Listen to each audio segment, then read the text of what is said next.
I'm Rayyan, and I am an intern at the social ministry.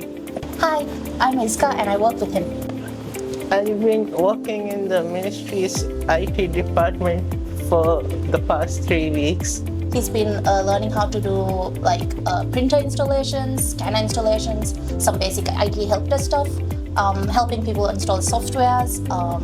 You also made the Cat 6 cables for the first time, right? Yeah. You assembled them himself. He does. Also, he does some data entry jobs. So this is Rayyan's first job-ready experience, right? And he's been doing really well here. He picks up things really fast, and he was understanding to all of the instructions. And he would come and ask for help when he needed it, which is a good thing in my opinion.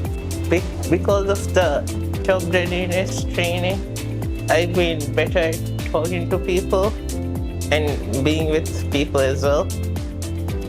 It's been great working at the ministry. I've learned a lot of new things, and everyone's friendly. Okay.